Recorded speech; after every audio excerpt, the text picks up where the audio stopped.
নমস্কার কৃষ্ণপ্রেমী গুণী শ্রোতাজনেরা।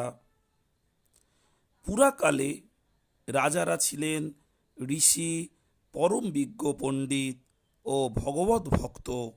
তারা সাধারণ ব্যক্তি ছিলেন না, তাই রাষ্ট্রপ্রধান রূপে তারা ছিলেন অত্যন্ত সুশাসক।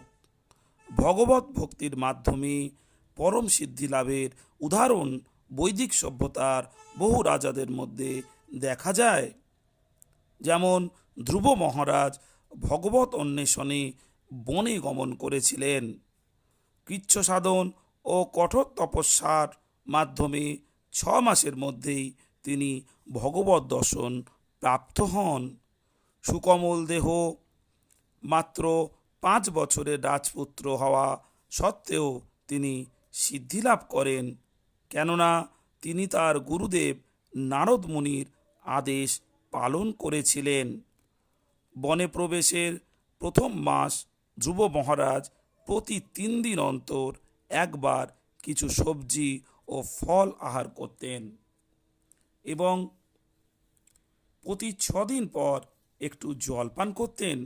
শেষ পর্যন্ত তিনি শ্বাস প্রশ্বাসের মাধ্যমে বায়ু গ্রহণ ও হ্রাস করেন এবং 6 মাস ধরে মাত্র এক পায়ে দাঁড়িয়েছিলেন।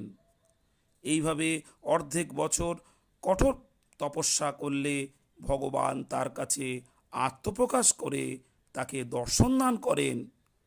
এইরকম কঠোর তপস্যার্য অনুশীলনে আমাদের প্রয়োজন নেই, কিন্তু শুধু বেদানুগ বৈষ্ণব আচার্যদের পদাঙ্ক অনুসরণের মাধ্যমে আমরাও ভগবানের সাক্ষাৎ দর্শন প্রাপ্ত হতে পারি। এই ভগবত দর্শনেই মানব জীবনের পরম সিদ্ধি ও মানব জীবনের পরম পূর্ণতা। কৃষ্ণানুশীলন প্রণালী তপশ্চর্যার ওপর প্রতিষ্ঠিত হলেও কৃষ্ণ ভাবনার অমৃত লাভ খুব কঠিন নয়। ধ্রুব মহারাজের অনুকরণ আজকাল সম্ভব নয়, কিন্তু বেদের বিশেষ মৌলিক নীতি পালন করে পারমার্থিক চেতনা বা কৃষ্ণ ভাবনার অমৃত আস্বাদনে আমরা অগ্রসর হতে পারি। এই পথে অগ্রগতি হলে আমাদের দিব্য জ্ঞান পূর্ণতা প্রাপ্ত হয়।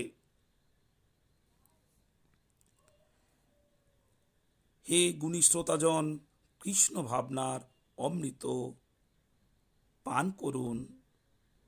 তিনি আছেন বলেই জগৎ সংসারে আমরা আছি। নমস্কার।